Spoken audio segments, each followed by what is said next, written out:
নমস্কার বন্ধুরা, আজ আমি বানাবো পুর ভরা কাঁকরোলের রেসিপি।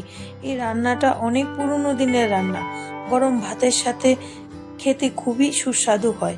চলুন দেখে নিই পুর ভরা কাঁকরোল কি করে বানাই। তার জন্য প্রথমে কাঁকরোলটাকে আমি পরিষ্কার করে হাফ করে কেটে নিয়েছি। নিয়ে নিলাম একটু চিনেবাদাম মিক্সিতে গ্রাইন্ডিং করে।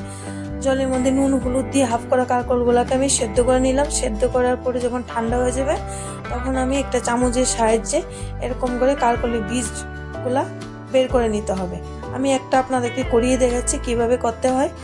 সবগুলা যে হাফ করে কেটে নিয়েছি কাঁকরোল, সবগুলা বীজ আমি বার করে নেব এক এক করে। এরকম করে ভালো করে পরিষ্কার করে বার করে নিতে হবে। তারপরে আমি যে বীজগুলো বার করেছি ওগুলো একটা মিক্সিং জারের মধ্যে নিয়ে আমি পেস্ট করে নেব। ফ্রাই প্যান বসিয়ে দিলাম। ফ্রাই প্যানের মধ্যে দিয়ে দিলাম একটা বড় সাইজের পেঁয়াজ, দিয়ে দিলাম অল্প আদা কুচি, দিয়ে দিলাম আমি একটু লঙ্কা কুচি, দিয়ে দিলাম একটু হলুদ গুঁড়ো, দিয়ে দিলাম আমি একটু নুন, দিয়ে আমি ওটাকে ভালোভাবে একটু ভেজে নেব। ভাজা হয়ে গেলে আমি দিয়ে দিব পেস্ট করা বীজগুলা, কাঁকরোলের বীজগুলা দিয়ে আবার একটু নাড়াচাড়া করে যখন জলটা একটু হালকা মতো শুকিয়ে যাবে তখন আমি দিয়ে দিব মিক্সিতে গ্রাইন্ডিং করা চিনেবাদামটাকেও দিয়ে আবার ওটাকে একটু ভালো করে নাড়তে হবে। যখন জলটা এরকম শুকিয়ে যাবে তারপর আমি একটা প্লেটের মধ্যে উঠিয়ে নেব। তারপর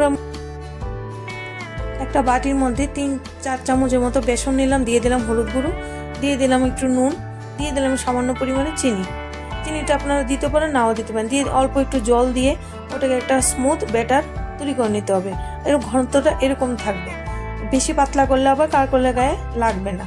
যে কাঁকরোলগুলো আমি বার করে রেখেছিলাম বীজ, ওটার মধ্যে আমি এরকম নুন হলুদ মেখে রেখেছি। এবার আমি পুরটাকে একটা চামচের সাহায্যে, যে পুরটা বানিয়েছিলাম আমি সেই পুরটা আমি একটা চামচের সাহায্যে ওভাবে আমি ভরে দিলাম। সবগুলো আমি রেডি করে নিয়েছি।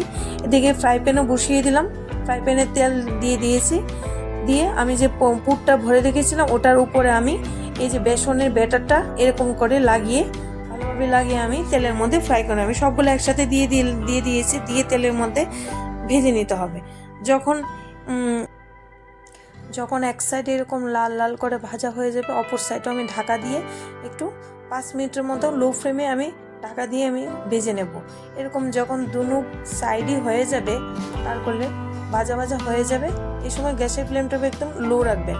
লো রেখে আমার কাঁকরোলের পুর রেডি হয়ে গেছে। আমি একটু প্লেটের মধ্যে উঠিয়ে নিচ্ছি। সবগুলা আমার রেডি হয়ে গিয়েছে কাঁকরোলের পুর। অবশ্যই রেসিপিটা বাড়িতে বানিয়ে ট্রাই করবেন আর আমাকে কমেন্ট করে জানাবেন আপনাদের কেমন লাগলো। ভিডিও ভালো লেগে থাকলে লাইক করবেন আর আমার পরে রেসিপি দেখার জন্য চ্যানেলটাকে সাবস্ক্রাইব করে নেবেন। সাবস্ক্রাইব করার সময় পাশে থাকা বেল আইকনটাতে ক্লিক করে দেবেন। ভালো থাকবেন সবাই।